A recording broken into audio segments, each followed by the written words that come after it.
हम लोगों ने बेटा जी अपनी क्लास में कल टॉपिक शुरू किया था। टॉपिक का नाम था बेटा जी न्यूक्लियस। आपने कहा था सर न्यूक्लियस जो होता है ये एक डबल मेम्ब्रेन बाउंड स्ट्रक्चर है। इसके पास डीएनए होता है जो कि हमारी सेल का जेनेटिक मटेरियल होता है। ये सब बातें हमने आपके साथ की थी। हमने आपसे कहा था सर एक सेल में न्यूक्लियस का नंबर हाईली वेरिएबल है। मोस्टली हर सेल में नंबर कितना होता है? एक होता है और यूनिन्यूक्लिएटेड कंडीशन होती है। बट ऐसा नहीं सिर्फ एक ही होगा, कुछ सेल्स ऐसी भी जहां पे दो भी होता है। आपने नाम लिया था पैरामीशियम कोडेटम का, जहां पे आपने कहा था सर दो न्यूक्लियस होते हैं। उस कंडीशन का नाम था मेरे बेटा यहाँ पे बाई न्यूक्लिएटेड। फिर आप लोगों ने कहा था in the case of the animal और प्लांट्स में कुछ ऐसे एग्जांपल्स आएंगे जहां पे सेल के अंदर न्यूक्लियस का नंबर बहुत ज्यादा हो जाएगा। और आपने नाम बोला था बेटा जी यहाँ पे कंडीशंस का सिनसाइटिल, या फिर आपने कंडीशन का नाम रखा था बेटा जी कोनियोसाइटिक। कोनियोसाइटिक वर्ड यूज होता है फॉर द फंगस और for the plant cell, and बेटा सिनसाइटिल वर्ड यूज होता है फॉर द एनिमल सेल। आप एग्जांपल पढ़ने वाले आगे जाके फंगस के अंदर फाइकोमाइसीड्स एक ऐसी फंगस आएगी जहां पे एसेप्टेट आईपी होगा और जहां पे बेटा जी आपको मल्टी न्यूक्लिएट कंडीशन दिखाई देगी। आप लोग जब एंडोस्पर्म खाते हो, नारियल का पानी पीते हो, वो एक्चुअली एक मल्टी न्यूक्लिएटेड न्यूट्रिएंट फ्लूइड है बेटा। इसमें बहुत सारे न्यूक्लियस होते हैं। वो भी एक बेटा जी आपका कोनियोसाइटिक का एग्जांपल आएगा। आप बातें करोगे बेटा जी यहाँ पे मसल सेल्स में कि जो हमारी स्केलेटल मसल होगी वो भी मल्टी न्यूक्लिएटेड का एग्जांपल आएगा बेटा। ये सब हम आगे जाके पढ़ने वाले हैं बेटा। फिर आपने कहा था सर इसकी लोकेशन मेनली सेंटर में होती है, बट ये पेरिफेरी पे चला जाएगा अगर वहां पे बेटा जी आपका वैक्यूल का साइज बड़ा हो या वो सेल किसी और चीज को स्टोर कर ले वहां पे, तो ये कहां चला जाएगा? होता पेरी पेरी। आपने एग्जांपल के तौर पे कहा था सर हमारे अंदर एडिपोज टिश्यू है, जहां पे एडिपोज साइट सेल है, एडिपोज साइट सेल है, जहां पे आपका फैट स्टोर होता है। उस केस में न्यूक्लियस कहां चला जाएगा? होता पेरी पेरी चला जाएगा। प्लांट के सेल में पैरेन्काइमा सेल में वैक्यूल का साइज बड़ा है, न्यूक्लियस कहां चला जाएगा बेटा? On the periphery. ये सब बातें हमने की थी आपके साथ। फिर हमने कहा था हमने जब इसका स्ट्रक्चर पढ़ना शुरू किया था हमने क्या देखा बच्चे का बेटा जी? ये एक डबल मेम्ब्रेन बाउंड क्या है बेटा जी यहाँ पे स्ट्रक्चर। अब आपने कहा सर डबल मेम्ब्रेन बाउंड अगर है तो हम इनका कुछ नेम की बात यहाँ पे करते हैं। आपने कहा सर ये जो सबसे बाहर वाली मेम्ब्रेन है इसे हम नाम देते हैं बेटा जी यहाँ पे आउटर मेम्ब्रेन। जैसा कि काम है जहां ये लोकेशन है वैसा इसका नाम है। ये बाहर की साइड में है, ये पेरिफेरी बनाती है किसकी? यहाँ पे न्यूक्लियस की। हमने कहा था ये मेम्ब्रेन बेटा जी कंटिन्यू होती है विद द ईआर। और आपने कहा था इसके पास राइबोसोम भी क्या रहता है बेटा जी आपका यहाँ पे बाउंड रहता है। आपने कहा सर जो इसके अंदर बैठी होती है इस मेम्ब्रेन को क्या बोलते हैं बेटा जी यहाँ पे? Inner membrane. आपने कहा दोनों के बीच में होती है स्पेस, और उस स्पेस को हमने यहाँ पे अलग से बेटा नाम दिया था पेरी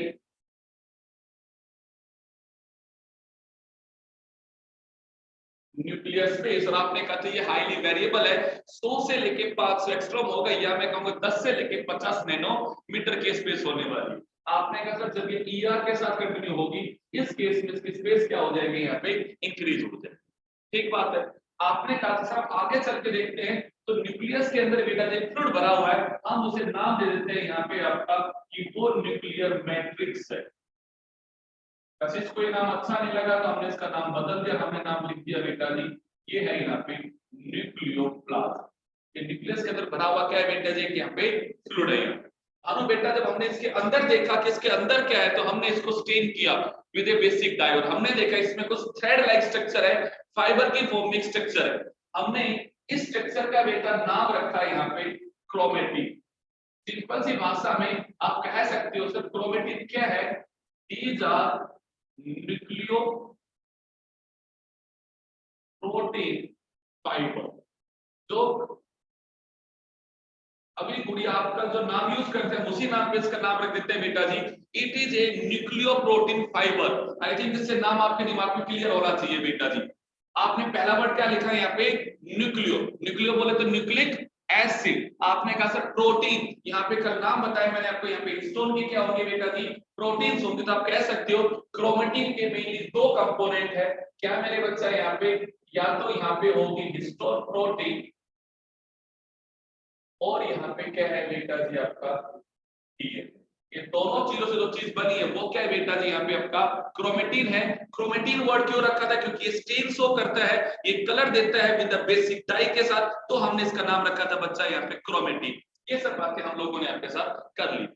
हमने लास्ट क्लास में टॉपिक अपना शुरू किया था, इसमें एक और भी ऐसा डेंस ग्रेनुलर स्ट्रक्चर है, और इस स्ट्रक्चर का नाम क्या होता है बच्चा? यहाँ पे न्यूक्लियोसोम। क्या नाम होता है? मैं इस न्यूक्लियोसोम को थोड़ा सा बाहर निकाल के एक और डायग्राम बनाया है जो आपको समझना है। अब मैंने कल कुछ नाम रखे तो नाम को वापस उठाते हैं एक। आपने कहा था सर डीएनए के पास इंफॉर्मेशन है आरएनए को बनाने की, और जो भी बॉडी में हमारे डिफरेंट टाइप के प्रोटीन्स बनते हैं उन सबको बनाने की इंफॉर्मेशन हमारा डीएनए रखता है। तो मैंने कहा डीएनए का वो पार्ट जिसके पास इंफॉर्मेशन है राइबोसोम को बनाने वाली प्रोटीन्स की और राइबोसोम को बनाने वाले आरएनए की, यानी कि आरआरएनए की और उन प्रोटीन्स की जिनसे राइबोसोम बनेगा, वो सारी इंफॉर्मेशन जिस डीएनए के पास है वो डीएनए यहाँ पे इस तरह से कंडेंस फॉर्म में है बेटा, जब वो अलग से सेपरेटेड है। अब उस वर्ड का यहाँ पे कशिश बेटा क्या नाम रख देते हैं? कशिश बोलो क्या नाम रखते हैं उसका? न्यूक्लियोलस, या उसे हम बोलते हैं न्यूक्लियोलाई। आपने कहा था सर ये कहलाता है प्रोटीन फैक्ट्री, सॉरी ये कहलाता है राइबोसोम फैक्ट्री।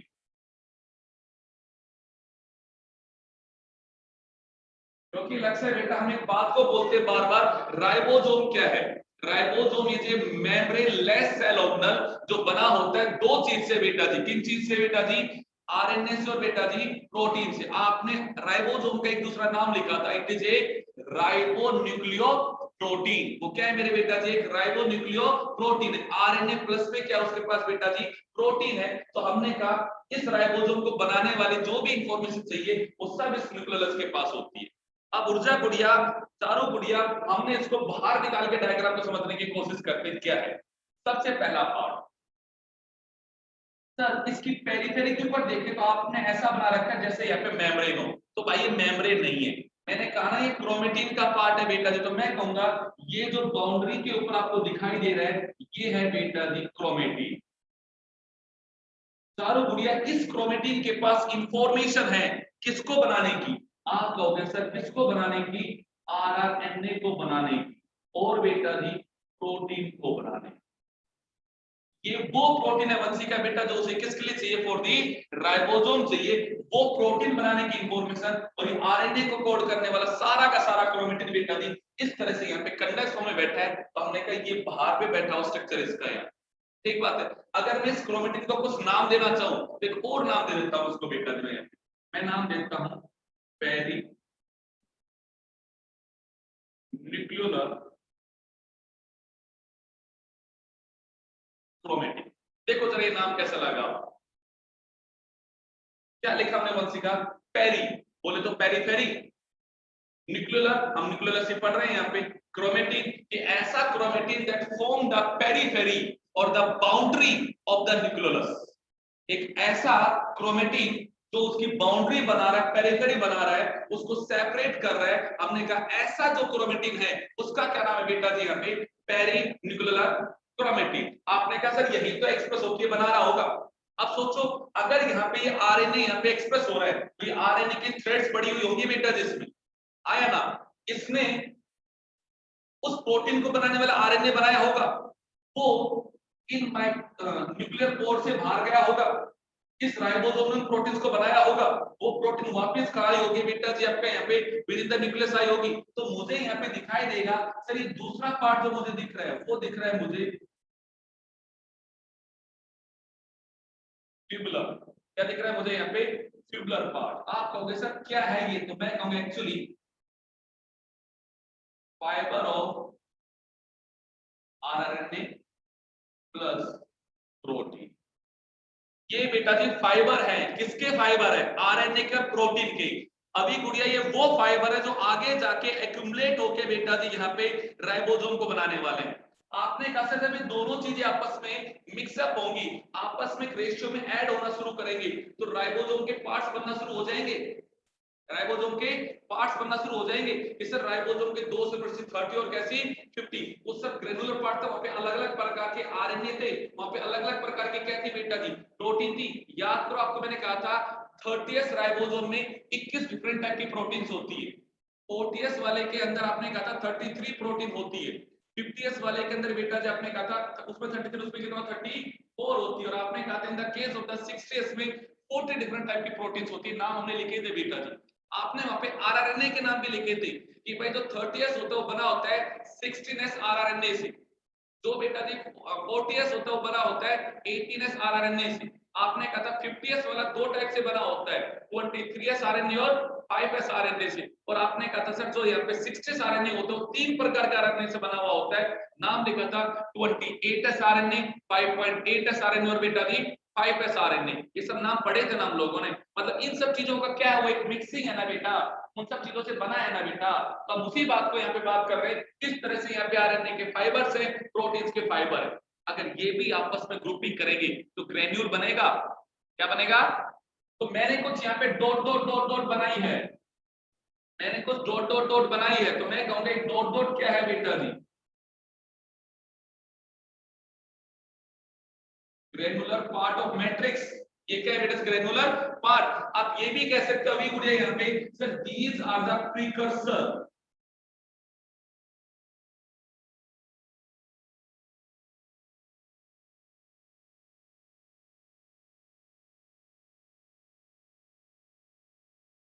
राइबोसोम के प्रिकर्सर बन गए, जिनसे अब राइबोसोम बनने वाली वो चीज बन के क्या हो गई, यहाँ पे तैयार हो गई है।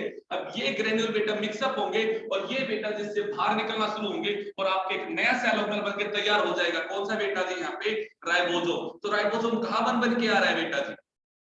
इस न्यूक्लियोलाइड के अंदर। सोच के देखो एक फैक्ट्री में कैसे काम होता है। एक मैटेरियल बनाना, एक गाड़ी बनानी, तो पहले उसके में एक एक कंपोनेंट बनाने पड़ेंगे।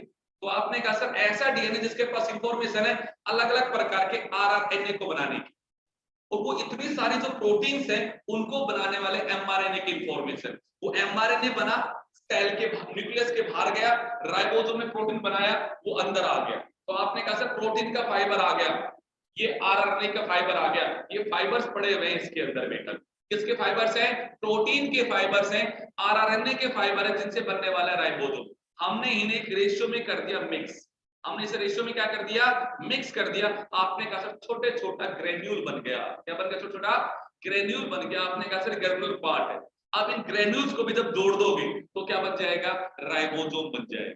क्या बन जाएगा? इस तरह से पूरा राइबोसोम बन के बेटा तैयार होता जाएगा। आया ना बेटा जी? तो हमने कही राइबोसोम बनने का सारा पार्ट यहाँ पे होता है। तो ये वाला पार्ट है बेटा जी न्यूक्लियोलस, इसी को बोलते हैं न्यूक्लियोलाइड। नॉर्मली एक सेल में इनका नंबर होता है बेटा जी 1 to 4, एक से लेके 4 आपका न्यूक्लियोलाइड होता है नॉर्मल सेल में। बट अगर एक सेल में रेट ऑफ प्रोटीन सिंथेसिस बहुत ही हाई हो रहा है तो इन दैट केस में न्यूक्लियोलाइड का साइज क्या हो जाएगा बेटा जी? आपका इंक्रीज हो जाएगा और ये अपने आप को रेप्लिकेट करके अपनी कॉपी बना लेगा, सो दैट कि यहाँ पे ज्यादा ज्यादा क्या किया जा सके बेटा जी? यहाँ पे राइबोसोम को बनाया जा सके। तो इसका नंबर भी वेरी कर सकता है। अगर बेटा जैसे ज्यादा क्या बनाना है, यहाँ पे राइबोसोम बनाना है, उससे ज्यादा यहाँ पे प्रोटीन बनवाना है। ये हमारा स्ट्रक्चर है बेटा किसका? यहाँ पे आपका न्यूक्लियस का। पर अब एक बात आती है सर, ये क्रोमेटिन जो वर्ड आपने हमें समझाया, जो कि एक न्यूक्लियर प्रोटीन फाइबर है जो एक्सटेंडेड फॉर्म में सेल के अंदर है, ये किस सेल की बात हो रही है?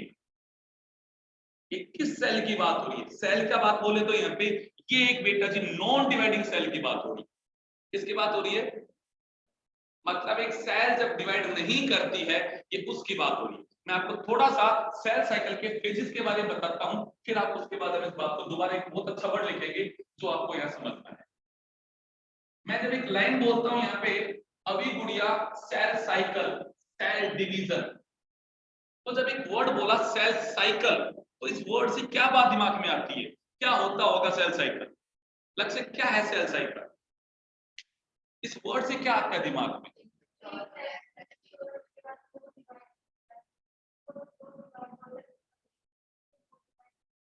वेरी वेरी वेरी सिंपल सी बात है।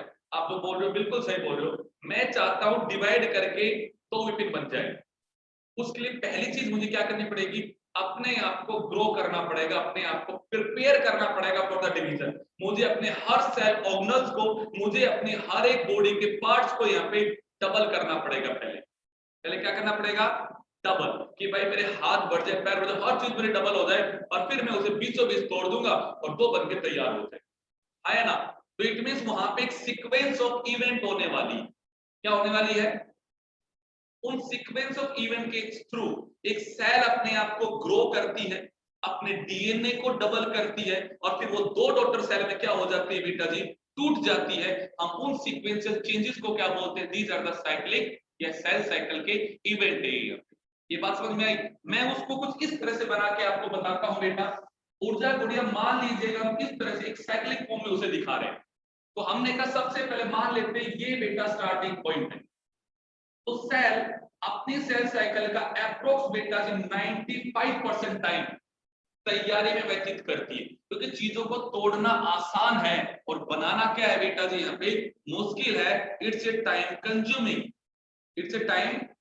आप नॉर्मली अपने आसपास देखते हैं, हम जब भी किसी आदमी से रिश्ता बनाए तो रिश्ता बनाना भैया जी बड़ा मुश्किल काम होता है, बट रिश्ते को तोड़ने में क्या 2-4 गाली वाली दो और बात खत्म हो जाएगी, वही की हो जाएगा। तोड़ना क्या बहुत आसान है भैया जी यहाँ पे, पर बनाना क्या है यहाँ पे थोड़ा सा मुश्किल है। तो वैसी बात हम करते हैं यहाँ पे बेटा।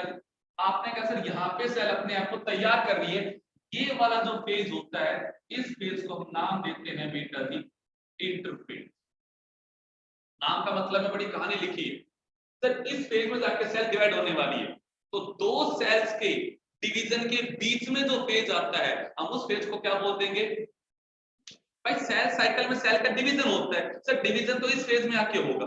अगली बार फिर ये सेल टूटेगा तो इस फेज में आके डिवीजन होगा। तो आप कहोगे सर इस डिवीजन से लेके उस डिवीजन के बीच में उसने क्या किया? उसने तैयारी की, उसने प्रिपरेशन की। वो जो बीच का फेज है वो कौन सा फेज है बेटा जी? यहाँ पे आपका इंटरफेज है। नाम समझ में आया बेटा जी? आपने कहा सर 95% टाइम एक सेल इसी फेज में व्यतीत करती है, इसी फेज में वो स्पेंड कर लेती है। आपने कहा सर इसको भी सब डिवाइड कर देते हैं। इसका जो सबसे बड़ा फेज होता है हम उसे नाम देते हैं जीवन फेज। जीवन का मतलब होता है और जो गुड़िया गैप वन फेज कि ड्यूरिंग द डिवीजन उसने जो सबसे पहला गैप लिया, जो सबसे पहला गैप लिया वो क्या है यहाँ पे? जीवन गैप, जीवन फेज है। वो क्या है बेटा यहाँ पे? जीवन फेज है। इससे अगला जो फेज आता है उस फेज का नाम होता है बेटा जी एस फेज। अब जरा समझना बात, एक सेल डिवाइड होके दो बनने वाली है, सबसे प्राइम चीज है उसकी बेटा जी कि उसे अपने डीएनए को डबल करना पड़ेगा, डीएनए को सिंथेसाइज करना पड़ेगा, डीएनए को। क्योंकि सेल का पूरा कंट्रोल किसके पास है बेटा जी? न्यूक्लियस के पास है। और अगर सेल का पूरा कंट्रोल न्यूक्लियस के पास है तो न्यूक्लियस में वो चीज क्या है बेटा जी? आपका डीएनए है। तो क्या चाहेगा? मेरी हर सेल के पास डीएनए क्या रहे बेटा जी? यहाँ पे मेंटेन रहे, तभी तो सेल अपनी एक्टिविटी को क्या करेगी बेटा जी? यहाँ पे मेंटेन करेगी। तो डीएनए को डबल करना क्या है बेटा? जरूरी है, ताकि इक्वली अपने आप को क्या कर सके? डिवाइड कर सके। तो हमने कहा कशिश बेटा जो बीच का फेज आता है एस फेज, हम कहते हैं ये है सिंथेसिस फेज। क्या है इसका मतलब? सर इस फेज में वो सिंथेसाइज करता है। क्या सिंथेसाइज करता है? डीएनए को। डीएनए अपनी कॉपी बनाता है। तो इस फेज में होता है बेटा जी डीएनए रेप्लिकेशन, और एक डीएनए से सेल में बन जाते हैं बेटा दो डीएनए। मतलब एक क्रोमेटिन ऑलरेडी बैठा हुआ था, अभी एक क्रोमेटिन और बन गया, इसने अपने आइडेंटिकल कॉपी बना ली। तो ऐसे कितने क्रोमेटिन बन गए बेटा जी? यहाँ पे दो बन गए। जो भी डीएनए कंटेंट था मेरे पास में वो जस्ट क्या हो गया बेटा जी? यहाँ पे डबल हो गया। आया ना लक्ष्य? आपने कहा उसके बाद क्या? तो मैं कहूंगा उसके बाद अगला फेज आएगा, उसका नाम आएगा G2 फेज, गैप 2 फेज। अब आप कहोगे सर इन फेज में क्या हुआ? भाई यहाँ डीएनए को डबल करना है, तो डीएनए को डबल करने का जो मटेरियल उसे चाहिए, जो उसे तैयारी करनी थी, उसे अपने बाकी सेल ऑर्गेनल्स भी डबल करने थे, उसने यहाँ पे काम किया होगा जीवन में। उसने तैयारी की होगी किस फेज के लिए? एस फेज के लिए। अपने सेल ऑर्गेनल्स भी क्या किए होंगे बेटा जी? यहाँ पे डबल किए होंगे कुछ। अब गई वो G2 फेज में। अब आगे जाके सेल टूटने वाली है, एक सेल से दो सेल बनने वाली है। अगर वो एनिमल सेल भी है तो आप ये कहोगे सर उसे सेल को तोड़ने के लिए जो जो तैयारी करनी होगी तैयारी करेगा। उसे आगे जाके दो सेल मेम्ब्रेन बनानी है, प्लांट सेल है तो दो सेल वॉल बनानी है। उन सब चीजों के रॉ मटेरियल को बना के क्या करेगा? तैयार करेगा बेटा जी यहाँ पे। तो आपने कहा सर सारी तैयारी कहाँ पे होगी? G2 फेज में। एक बात बताओ मुझे, जब सेल इन फेज के द्वारा चल रही होगी तो सेल की ग्रोथ होगी, सेल का साइज बढ़ेगा या नहीं बढ़ेगा? बढ़ेगा। क्योंकि सोचो ना यहाँ पे सेल ऑर्गेनल्स डबल हो रहे हैं, न्यूक्लियस का साइज भी बढ़ेगा, क्योंकि यहाँ पे न्यूक्लियस क्या हो रहा है बेटा जी? आपका साइज में ग्रो कर रहा है, उसमें क्रोमेटिन नंबर डबल हो रहा है बेटा जी। यहाँ पे और तैयारी हो रही है यहाँ पे। और यहाँ पे आके इस फेज को हम बोलते हैं, ये होता है एम फेज, जिसमें आपकी सेल अपने आप को डिवाइड करती है। और इसमें भी दो सब फेज होते हैं बेटा। सबसे पहले सेल अपने न्यूक्लियस को तोड़ती है, और पहला फेज होता है बेटा कैरियोकाइनेसिस, और दूसरा फेज होता है यहाँ पे बेटा जी आपका साइटोकाइनेसिस। अब ये सब चीज मैं बता क्यों रहा हूं? तो मैं आपसे एक बात करने की बात कर रहा हूं यहाँ पे, ये क्रोमेटिन एक नॉन डिवाइडिंग सेल में है। किस सेल में बेटा जी? अगर नॉन डिवाइडिंग सेल की सेल साइकिल के टाइम पे तैयारी हो रही है, एक नॉन डिवाइडिंग सेल भी हमेशा कौन से फेज में रहती है बेटा जी? यहाँ पे इंटरफेज में रहती है। किसमें फेज में रहती है भाई? सोच के देखो, यहाँ पे एक फेज आता है बेटा जी जिसे हम नाम देते हैं रेस्ट्रिक्शन फेज। क्या नाम बोलते हैं उसे? रेस्ट्रिक्शन पॉइंट बोलते हैं। ऐसा कोई एक सेल हमेशा अपने आप को डिवाइड करती रहती होगी? ऐसा तो नहीं होगा ना। सेल के ऊपर डिपेंड करते हैं कुछ प्रॉपर्टीज। आइदर जब एक सेल डिवाइड करके नहीं बनती है तो उस टाइम उसके पास तीन ऑप्शन होते हैं कि अगर डिवाइड की जरूरत नहीं है तो अपने आप को डिफरेंशिएट कर लेती हूँ मैं, अपने आप को डिफरेंशिएट कर लेती हूँ, और अगर जरूरत है डिवीजन की तो मैं अपना डिवीजन कंटिन्यू करती हूँ यहाँ पे। और मुझे अभी डिफरेंशिएट भी नहीं होना और मुझे बेटा जी यहाँ पे डिवाइड भी नहीं होना, मैं एज ए रिजर्वोयर के तौर पे, एज ए बेटा जी स्टेम सेल के तौर पे बैठ जाती हूँ। कल अगर बॉडी की जरूरत पड़ी डिवीजन की, मैं दोबारा से डिवाइड होकर उसको क्या करूंगा? बनाने का यहाँ पे काम करूंगी। वो तीन काम करता है, या तो रेस्टिंग फेज में चला जाएगा, या वो डिफरेंशिएट हो जाएगा, या वो सेल साइकिल को कंटिन्यू रखेगा। एक नॉन डिवाइडिंग सेल जो है, मैंने कहा डिफरेंशिएटेड सेल है, वहां पे डीएनए क्रोमेटिन फॉर्म में। किस फॉर्म में बेटा जी? जब एक सेल डिवाइड करती है और जब वो बेटा जब अपना कैरियोकाइनेसिस करती है, उस टाइम पे ये क्रोमेटिन अपने आप को कंडेंस करता है, या अपने आप को क्या करता है? कंडेंस करता है, और कंडेंस करके जो स्ट्रक्चर बनाता है उसका नाम क्या होता है बेटा जी? आपका क्रोमोसोम। क्या नाम होता है उसका? तो पहला चीज आपसे पूछी जा सकती है, chromosome is visible in which phase? तो आप कहोगे in the M phase of the cell cycle visible है बेटा जी। वो एक नॉन डिवाइडिंग सेल में कभी विजिबल ही नहीं है। क्रोमोसोम कभी नॉन डिवाइडिंग सेल में नहीं होते। DNA exist in the form of the chromatin. DNA हमेशा क्रोमेटिन की फॉर्म में, इस तरह थ्रेड की फॉर्म में, एक एक्सटेंडेड न्यूक्लियोप्रोटीन फाइबर की फॉर्म में, एक नॉन डिवाइडिंग सेल में होता है। वो कभी भी क्रोमोसोम की फॉर्म में नहीं होता है। किसकी बात मैं कर रहा हूं मानो यहाँ पे? Non dividing cell. पर जब एक सेल को डिवाइड करना होगा उस टाइम पे ये जो एम फेज आएगा, उस टाइम पे सेल अपने आप को क्या करेगी बेटा जी? यहाँ पे डीएनए को कंडेंस करके, क्रोमेटिन को बेटा कंडेंस करके क्या बनाएगी? क्रोमोसोम बनाएगी। यानी कि अब अगर मैं जब ये कहूंगा कि सर क्रोमोसोम बना, तो मुझे इतना सा बात बता दो, उस क्रोमोसोम में एक क्रोमेटिन होगा या दो क्रोमेटिन होंगे? ये बात सबको समझ में आ रही है मैं क्या पूछ रहा हूँ? जब एक डीएनए कंडेंस होकर क्रोमोसोम बनेगा तो उस क्रोमोसोम में कितने क्रोमेटिन के पार्ट हैं? अभी जल्दी से बता दो मुझे ये बात। सर दो। ऊर्जा गुड़िया क्या अभी के साथ एग्री करते हो? चारू?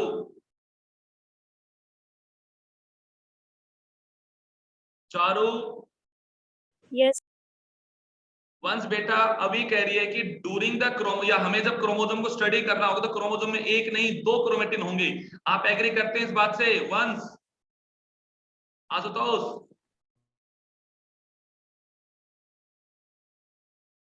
अरे बोलो भाई।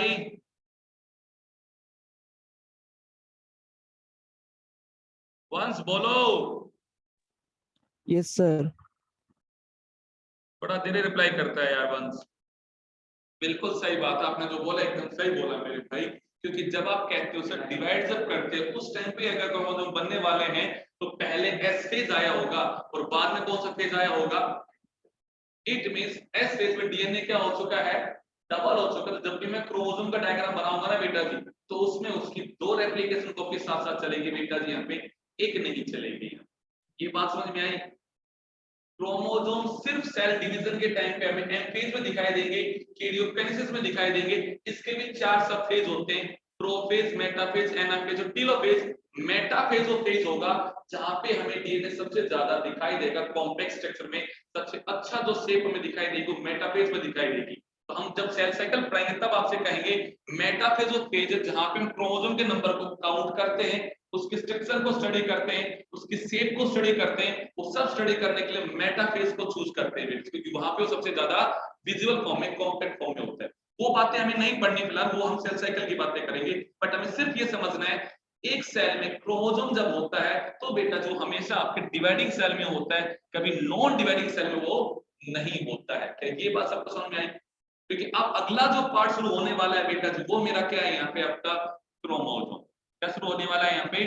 क्रोमोसोम क्या है, तो उसकी बात यहाँ पे सिर्फ उसकी बताने से पहले की तैयारियां थी कि आपको ये बात याद है। कशिश जी, हमने कहा यहाँ पे ऑलरेडी डीएनए था, तो उसके पास हिस्टोन प्रोटीन थी, और कुछ यहाँ पे बेटा जी आरएनए है जो अपने आप को एक्सप्रेस कर रहा है। इन तीनों से मिलके यहाँ पे एक चीज बनी बेटा जी जिसको आपने नाम दिया था क्रोमेटिन, जिसको अभी गुड़िया आपने नाम दे दिया सर, ये है एक न्यूक्लियो प्रोटीन फाइबर। एक बात है, आप ये भी कह सकते हो एक्सटेंडेड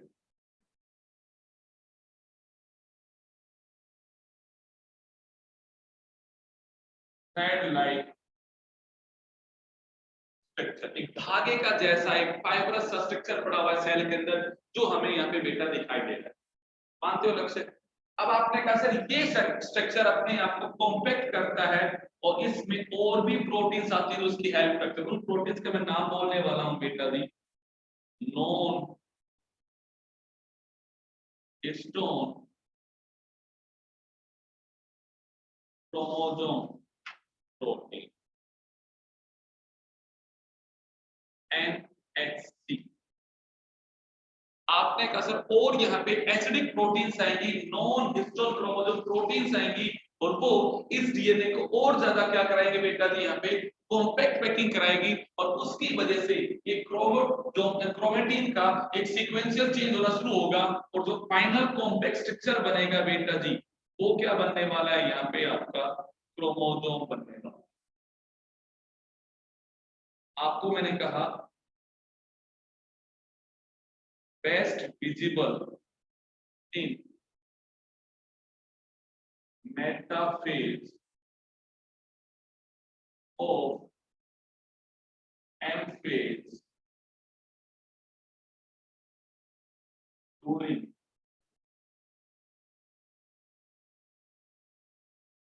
cell। कहां दिखाई देगा बेस्ट बेटा जी आपको? Metaphase of the M phase of the cell division, यानी कि हम अभी जो बात करते हैं एम फेज में, उसका भी एक फेज आएगा, उसका नाम होगा मेटा फेज। ये उस टाइम पे हमें सबसे ज्यादा अच्छा दिखाई देगा। अब क्या दिखाई देगा मैं वो बात आपसे करूंगा। इवन आपको दिमाग में बिल्कुल जोर मत डालना, ये डीएनए क्रोमेटिन से कैसे क्रोमोसोम बना ये सब चीजें बताऊंगा आपको, बट समय आएगा जब बताएंगे। अगला चैप्टर आने वाला है बेटा जी बायोमोलिक्यूल, उसमें आपको सबसे पहले तो ये पढ़ाया जाएगा डीएनए का स्ट्रक्चर कैसा होता है। ये जो रखा हुआ है ना, ये स्ट्रक्चर यहाँ पे रखा है, ये है डीएनए। ये डीएनए होता क्या है, ये बनता कैसे, न्यूक्लियोटाइड कैसे होती है, पहले ये बताया जाएगा, उसके बाद इधर इसकी पैकिंग दिखाई जाएगी। बट फिलहाल हम सिर्फ ये समझ रहे हैं क्रोमोसोम क्या होता है, कैसा क्या बनना है इसको। तो हम ये कहते हैं कि क्रोमेटिन ही फाइनली कंडेंस होकर क्या बनता है बेटा जी, यहाँ पे क्रोमोसोम बनता है। क्या बनता है यहाँ पे? क्रोमोसोम बनता है। तो यहाँ पे भानु बेटा हम एक बात को कहते हैं, इन सब पैकिंग के बाद सेल डिवीजन में हमें जो स्ट्रक्चर दिखाई दिया वो सर क्या दिखाई दिया, तो वो हमें कुछ ऐसा दिखाई दिया।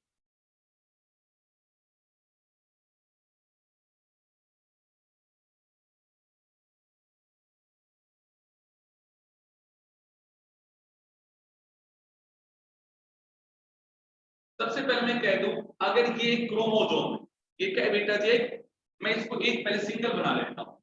मैंने कहा भाई ये एक क्रोमोसोम है, तो हम पहले पॉइंट्स को समझते हैं बेटा।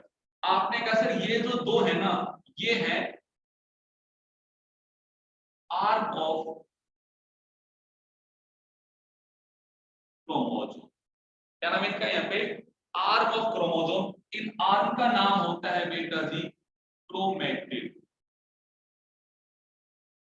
अभी गुड़िया इस आर्म का नाम क्या होता है बेटा यहाँ पे? क्रोमेटिड। चारों ये आर्म ये बाजू है, यानी कि क्रोमेटिन जब कंडेंस हुआ तो डिफरेंट टाइप के क्रोमेटिन ऐसे आके बेटा जी किसी कॉमन पॉइंट पे आके अटैच हो गए, तो ये उसकी दो बेटा बाजुएं बन गई। आपने कहा सर जिस वो कॉमन पॉइंट पे आके अटैच हुआ है इसका नाम होता है सेंट्रोमियर। इस पॉइंट का नाम क्या होता है? सेंट्रोमियर, जहां पे आके बेटा जो अटैच हुआ है। इसके जो एंड्स हैं, आपने कहा सर ये इस आर्म का एंड है, ये इस आर्म का एंड है। इन एंड्स को बोलते हैं बेटा जी हम यहाँ पे टीलोमियर। क्या बोलते हैं? छोटे छोटे वर्ड को समझना पहले। आपने कहा सर जो भी यहाँ पे इसके जो आर्म है उनका नाम क्या होता है? यहाँ पे क्रोमेटिन। आपने कहा दोनों के दोनों अटैच होती है सेंटर के अंदर बेटा जी यहाँ पे, और जिस पॉइंट पे आके अटैच हुई है उसका क्या नाम है? सेंट्रोमियर। जहां पे दो आर्म आके आपस में क्या हो गई? अटैच हो गई। आपने कहा सर जो एंड होता है एंड को क्या बोलते हैं? फिर टीलोमियर। ये टीलो वर्ड जब भी दुनिया में दिखाई देना उसका एक ही मतलब होता है एंड। टीलो का क्या मतलब होता है? एंड। तो हमने कहा जो भी and part of the chromosome है वो क्या है बेटा जी? यहाँ पे आपका टीलोमियर। यहाँ तक की बात सही है। और अभी 2 मिनट पहले मैंने एक लाइन बोली आपसे, भैया जी जब क्रोमोसोम दिखाई देगा तो एक अकेला क्रोमेटिन नहीं है। कितना क्रोमेटिन उसमें? 2 है। तो भैया जी ऐसा तो नहीं दिखाई देने वाला। अब जरा इस स्ट्रक्चर को देखना। मैं अगर इस पार्ट को वही सब बातें यहाँ पे लग से बेटा लेवल कर दूं तो ये तो सर आपने बना दिया इसका टीलोमियर का पार्ट, हाँ या ना? मैं आप इन दोनों का आपस में क्या बोलूं? डॉक्टर सेल कैसे बोलोगे? आप खाली क्रोमोसोम की बात करोगे। हम इन्हें कहेंगे दोनों बहनें हैं।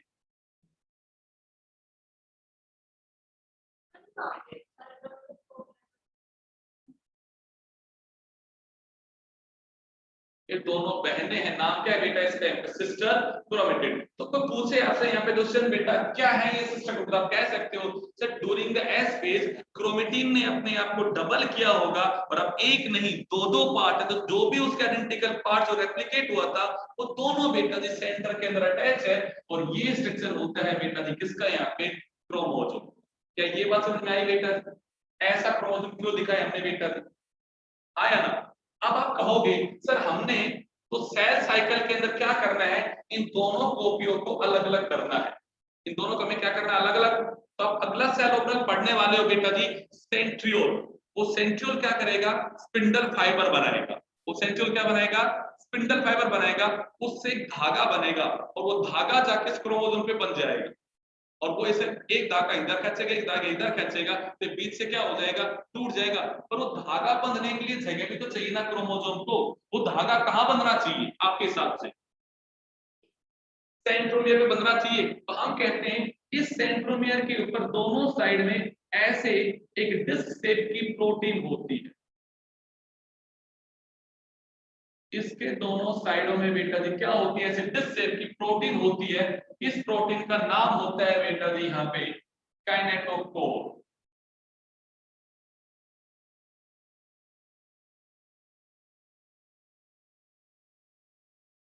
तो आपसे ये नीट का पूछा हुआ क्वेश्चन है काइनेटोकोर क्या है? It is a disc shape protein that found on both the side of the centromere। Centromere की दोनों साइड में जो बेटा जी आपकी डिस्क शेप की प्रोटीन बैठी है उस प्रोटीन का नाम क्या होता है बेटा जी? यहाँ पे आपका काइनेटोकोर। समझ के देखो मेरी बात को लग से। जब ऐसा हो जाएगा कि एक स्पिंडल फाइबर ऐसे बनेगा एक स्पिंडल फाइबर ऐसे बनेगा, ये इसे इधर खींचेगा ये इसे इधर खींचेगा, ये बीच से टूट जाएगा बेटा जी यहाँ पे। और दो अगर सिस्टम अलग अलग हो जाएंगी तो सर आइडेंटिकल यहाँ पे इक्वल डिवीजन हो जाएगा, सेम सेम चीज डिवाइड हो जाएगी यहाँ पे। यही सारा काम है सेल डिवीजन बेटा। आप देखो sir it is the site of, it is the site where spindle fiber get attached during cell division।